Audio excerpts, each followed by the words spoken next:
OPSEU support is making possible projects that build human capacity and empower working people to take greater control of their communities, their lives. The labor movement in Canada has based much of its success on our belief that what we desire for ourselves, we wish for all.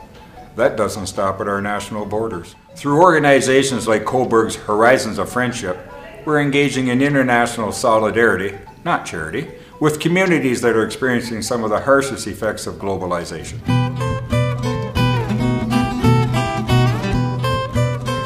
I think Horizons of Friendship is very invested in creating social change on the ground in the toughest and most impoverished parts of one of the most impoverished countries in the Western Hemisphere. One of the things that very much impressed me about Horizons of Friendship is their commitment to not just, to not at all building monuments, but to actually building capacity, and that included supporting the effort for legislative change. And one of the big impacts for me was the success that Horizons, and especially its partners in Nicaragua, had in getting federal legislation to protect women from violence. A huge effort, spanned quite a long period of time, and a very successful impact. We are here with Maria Elena Cuadra Women Movement to distribute leaflets about the law 775, violence against women, and also the law contains an article about violence against in the workplace.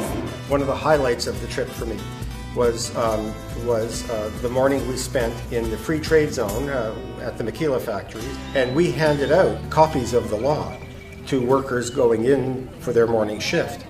And personally, that allowed me to feel like I was actually contributing to the effort. Equally exciting was the reception we got. And I've handed out a lot of leaflets at plant gates, and oftentimes people refuse to take one or they throw it in the garbage. Not one was found on the ground after we completed our effort. People asked for extra copies to take home to their families and friends.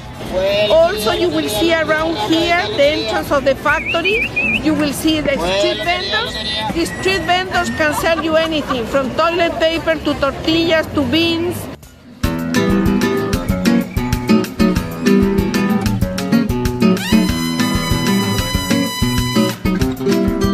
And this is basically the shopping mall for the workers throughout the month. They buy everything on the street, and it's not that hygienic, but it's all that they have access here. The most powerful single memory that I have is being in the maquila factory and seeing the very, very difficult working conditions in the factory, and seeing young people working in the factory with who talked of hope and a future and making their country a better place.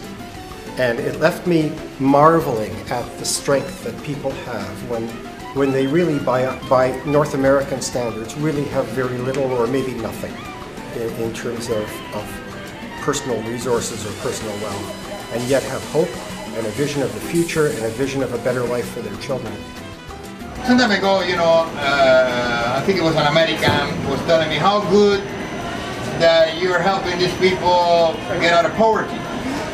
And I said to him, because I think this is a God honest truth, I said, we're not helping them to come out of poverty, we're helping them to move from misery to poverty. Correct? We agree in this world economy, with $45 a week, let's say nobody can get out of poverty. When we asked the workers from the factory if they could change one thing, what would that be other than higher wages? And they said right away, a universal minimum wage that would allow them to put food on the table for their families.